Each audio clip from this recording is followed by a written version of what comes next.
Sometimes our functions are given to us in tables. And we've talked about this before. A table with x and y is just the same as coordinates, right?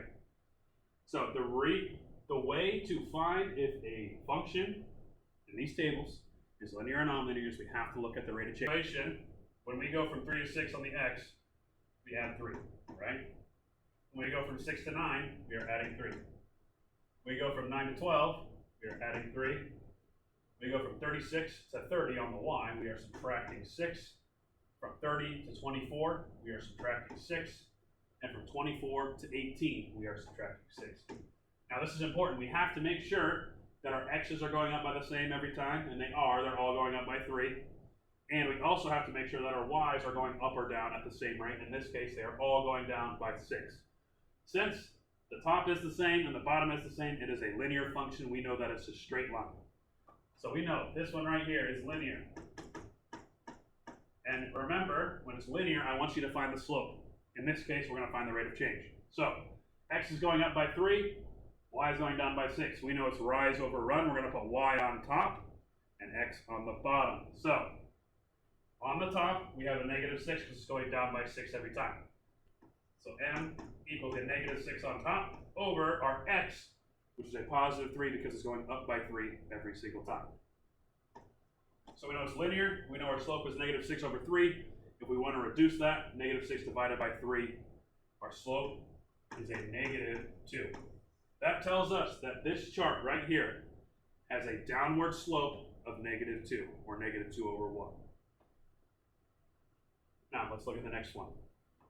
In this chart here, our x's, we see 1 to 3, we are adding 2. We see 3 to 5, that means we are adding 2 again.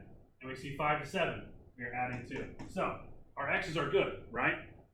The rate of change in our x is plus 2, plus 2, plus 2. That means it's good.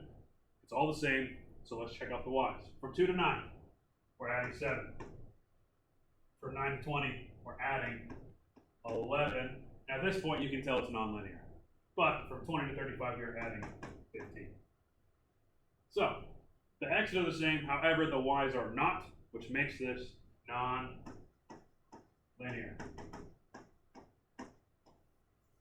For those of you watching the lecture for my class, I'm going to leave this up here. You can pause the video, make sure you have it copied down correctly, and now I'm going to move on. I'm going to erase it.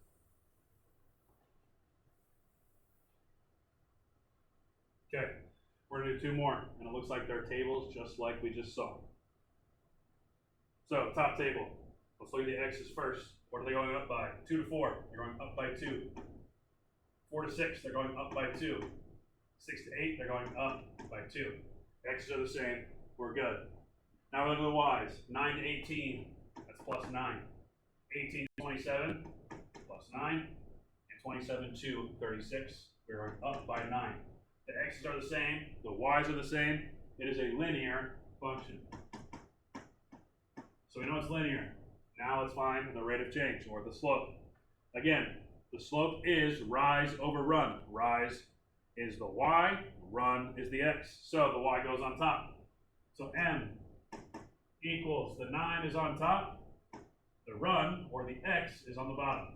And I'm perfectly fine with leaving it like this. If it does not divide evenly, leave your slope as 9 over 2. If it's a fraction that can be reduced, you can reduce that. In this case, that fraction cannot be reduced.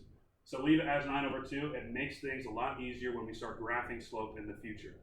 So our slope, or our rate of change, is 9 over 2. And this is a linear function. The next one, from 1 to 3, you see we're adding 2. From 3 to 5, we are adding 2. From 5 to 7, we are adding 2. X's are good, right? From 1 to 27, we are adding 26. 27 to 125, we can tell that is not adding 26. We can just stop here. This is a non-linear function.